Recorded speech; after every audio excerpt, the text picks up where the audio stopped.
আমরা করি আর্জেন্টিনা, ওরা করে ব্রাজিল। আমরা নিব বিশ্বকাপ, ওরা খাইছে 7 আপ। আর এখন 7 আপ কত খাবে? আর্জেন্টিনা সাপোর্ট করতে গেলে খুব একটা গর্বের বিষয় হয়, অহংকারের বিষয়। আর্জেন্টিনা যে কোনো মানুষ সাপোর্ট করতে পারে না, এটা গর্বের বিষয়। বিশ্বজুড়ে আর্জেন্টিনা, বাংলা জুড়ে আর্জেন্টিনা, হৃদয় জুড়ে আর্জেন্টিনা হয়ে আসলে বৃষ্টি হচ্ছে কি হবে না, শতগুণ বৃষ্টি হলেও হয়তো টিএসসিতে খেলা দেখতে পারবো না, ভালো একটা জায়গায় মিস করব। যেহেতু সে কাজলা থেকে আসা, টাকারও অনেক হয়, 150 টাকা রিক্সা ভাড়া দিয়ে আসা, 150 টাকা আবার কাজলা যাওয়া। তো টাকা কোনো ম্যাটার না, ম্যাটার হচ্ছে খেলা টিএসসিতে দেখতে পারবো না, একটা কষ্টের জায়গা, প্রতিদিনের প্রাণ। আর আজকে আর্জেন্টিনার খেলা টিএসসিতে যদি না আসতে পারে, নিজের প্রাণটাই মনে হয় বৃথা। আর কখনো তো খেলা ঘরে বসে খেলা দেখতে ভালো লাগে না।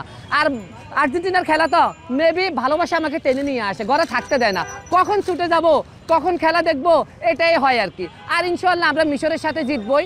আর তার পরবর্তীতে হচ্ছে কলম্বিয়ার সুইজারল্যান্ডে আজকে রাতে যাদের সাথে খেলবো, আমরা পরবর্তী রাউন্ডে তাদের সাথে পড়বো। কিন্তু আমরা নরওয়েকে আমরা হারাবো সেমিফাইনালে। যদি নরওয়ে ইংল্যান্ডের সাথে বা যে দলগুলোর সাথে পড়বে টিকে আসতে পারে। আর সবচেয়ে দুঃখের বিষয় হলো আজকে পর্যন্ত ম্যাচ সামারি যদি আমি বলি, মেসি পর্যন্ত বিশ্বকাপে 2026 বিশ্বকাপে 7টা গোল দিয়েছে, এমবাপ্পে 7টা গোল দিয়েছে, আর্লি হাল্যান্ডে 7টা গোল দিয়েছে। এত কপাল খারাপ, বড় বলবো ব্রাজিল সাপোর্টারদের আসলে মিস করবো।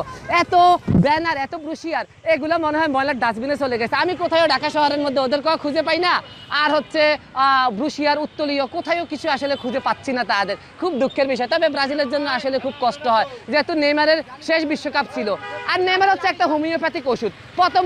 প্রথম রাউন্ডে 3টা খেলা ছিল, খেলতে পারে নাই। দ্বিতীয় খেলা রাউন্ড অফ 32-এর মধ্যে হোমিওপ্যাথিকের মতো একটু খেলছে। তৃতীয় খেলার মধ্যে রাউন্ড অফ 16-এর মধ্যে এসেও খুব একটা খেলতে পারে নাই।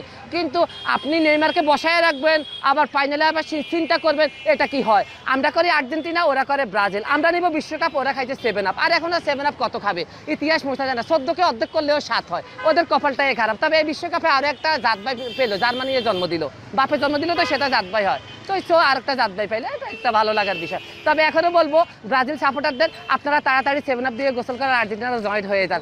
আর্জেন্টিনা সাপোর্ট করতে গেলে খুব একটা গর্বের বিষয় হয়, অহংকারের বিষয়। আর্জেন্টিনা যে কোনো মানুষ সাপোর্ট করতে পারে না, এটা গর্বের বিষয়। বিশ্বজুড়ে আর্জেন্টিনা, বাংলা জুড়ে আর্জেন্টিনা, হৃদয় জুড়ে আর্জেন্টিনা। আমরা ফিফা র্যাঙ্কিংয়ের নাম্বার 1 দল থেকে আমরা খেলা শুরু করেছি, এখন অব্দি আমরা নাম্বার আছে। আজকের ম্যাচটা যদি আমরা জিতে যাই, তাহলে আমরা টানা 10টি ম্যাচে জিতবো প্রীতি ম্যাচ সহকারে। আর আমাদের 2003 সালে যখন আমাদের, আমি যেহেতু হিস্টোরিটা জানি, 2003 সালে যখন আমাদের